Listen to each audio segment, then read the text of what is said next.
자, 그 다음 69년생 여성분, 서울 정릉동에 사시네요.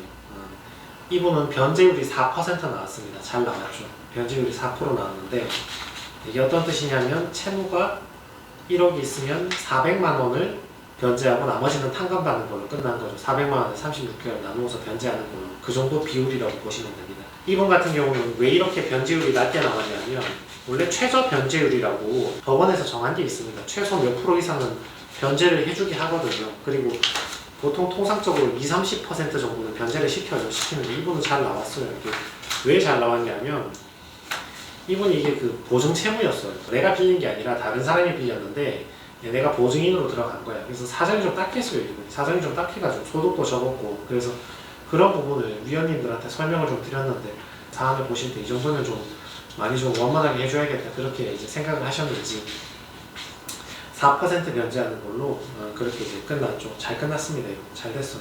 소득 자체가 얼마 안 됐고 이분은 급여가 또 130밖에 안 되는데 적게 나왔네요. 잘 됐습니다. 자, 그 다음 주식 탕진하신 분은 파산이 무조건 안 되는 게 아닙니다. 되는 경우도 있긴 합니다. 성동구 하왕신리동 사시는 64년생 여자분인데 전액이 주식 채무네요. 채무가 13만 9,375원.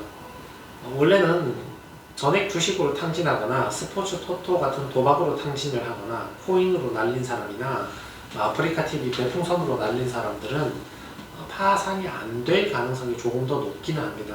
조금 더 높기는 하는데, 이분이 이제 개인 사생활이라서 제가 얘기는 말씀 못 드리는데 뭐 그런 사정이 조금 있었어요. 그래서 전액이 주식이었는데 파산 면책을 다 받고 환수금도 안 내는 걸로 결정이 내려졌습니다.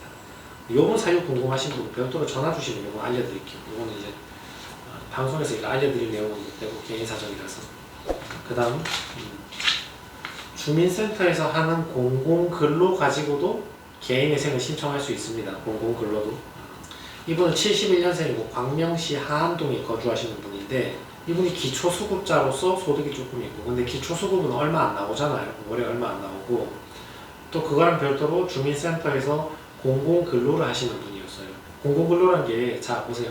개인회생을 하기 위해서는 직업이 있어야 돼요. 그리고 그 직업은 계속적 반복적으로 소득을 얻을 가능성이 있어야 됩니다. 근데 공공근로나 이런 파트타임 같은 경우는 계속 그 일을 한다는 걸 보장받을 수가 없잖아요. 그러니까 회생이 안 되는 경우가 있는 거예요. 이분 같은 경우는 주민센터 공공근로였지만 그 직장도 있고 다른 것도 바로 즉시 대체가 가능하다는 점을 잘 증명해가지고 주민센터 공공근로로 소득으로 인정받아서 그걸로 개인회생을 인가받으신 분입니다. 아울러 이분이 조금 더 운이 좋았던 게 기초수급 받는 소득은 아예 빼버렸습니다. 그 소득은 빼버려가지고 변제금도 좀 낮게 나왔죠. 이게 잘 나오신 분입니다.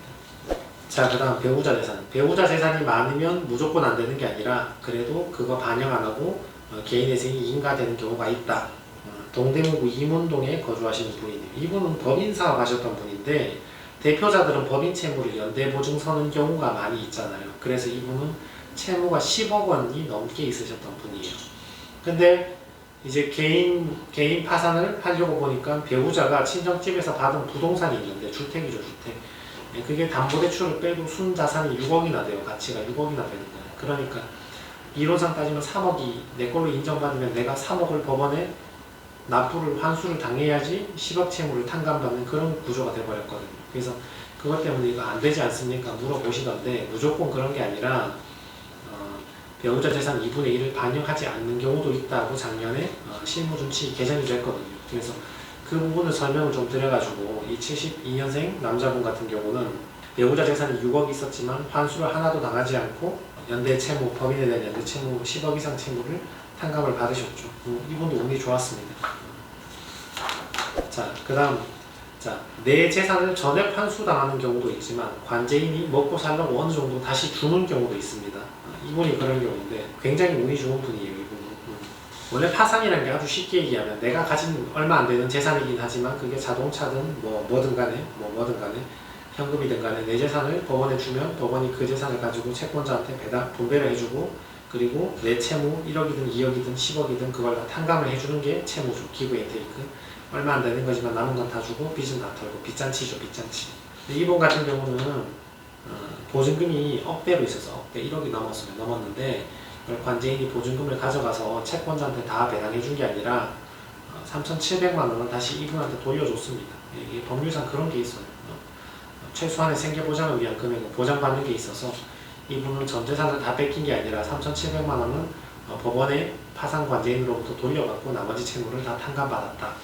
이런 내용입니다. 오늘 사건 이 정도 안내해 드렸고 나머지 사건도 많이 있는데 요거 다음번에 또 안내해 드리겠습니다. 밑에 나가는 전화번호로 전화를 주시거나 댓글 달아주시면 답변 드리겠습니다. 고맙습니다.